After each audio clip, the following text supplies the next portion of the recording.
అయితే సీతామాత జాడ తెలియలేదు, అన్ని చోట్ల వెతికాడు స్వామివారు. ఆఖరికి ఇప్పుడు నేను వెనక్కి వెళ్ళి తల్లి జానకి మాత జాడ తెలియలేదని చెబితే రాముడు వెంటనే ప్రాణాలు వదిలేస్తాడు. రాముడు ప్రాణాలు వదిలేసిన తర్వాత అన్నే సర్వస్వం తమ్ముడు లక్ష్మణుడు ప్రాణాలు వదిలేస్తాడు.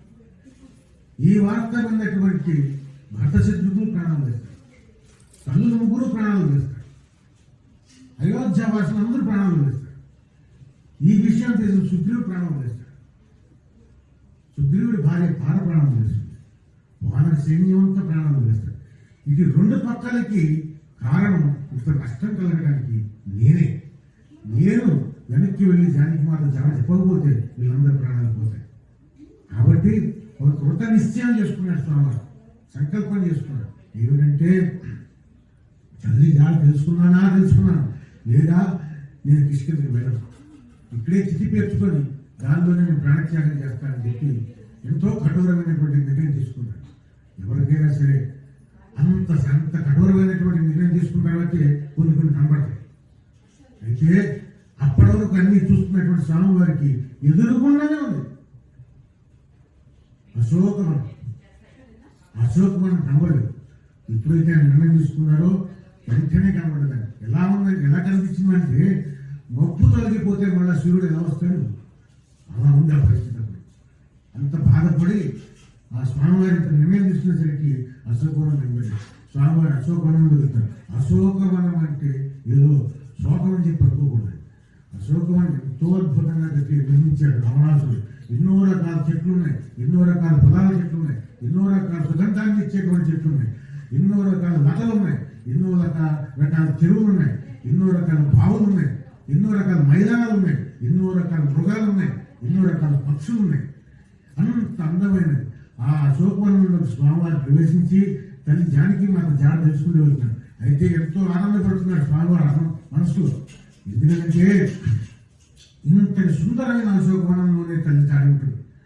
ఎందుకంటే ఆ తల్లికి పక్షులన్నా జంతువులన్నా ఎంతో ప్రీతి, అందుకని ఈ ప్రదేశంలో ఉంటుంది. అదిగాక ఆ కలువ పువ్వులను చూస్తే రాముల వారి కళ్ళు చూసినట్టుంది. కాబట్టి ఆ పువ్వులను చూసుకుని తండ్రి రాముల వారిని చూసినట్టు దర్శించినట్టు ఆ మనసులో ఆనందపడుతుంది. కాబట్టి స్వామి తల్లి ఇక్కడే ఉంటుందని చెప్పి స్వామివారు ఒక కుటుంబం నుంచి ఒక కుటుంబం, ఒక చెట్టు మీద నుంచి ఒక చెట్టు మీదకి అలా ఎగురుతూ వెళ్తున్నారు.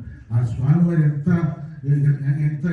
ఎలా ఉన్నారంటే బొటన వేలంత ఉన్నారంటే ఆ శరీరాన్ని కుదించి బొటన వేలంత చేసుకొని స్వామివారు ప్రయాణం చేస్తుంటే ఆ చెట్ల మీద ఉన్న పూలన్నీ మళ్ళీ ఆయన పడి ఇప్పుడు చిన్న రథం పూల రథం వెళ్తుందా అన్నట్లే వెళ్తున్నారు. అలా వెళ్ళి స్వామివారు సింసుపావృక్షము అని ఒక చెట్టు, ఆ సింసుపావృక్షం మీద కూర్చుని అంతా చూస్తున్నారు స్వామివారు. అలా చూస్తూ ఒక్కసారి కిందకు చూస్తే అక్కడ ఉంది జానకి మాత.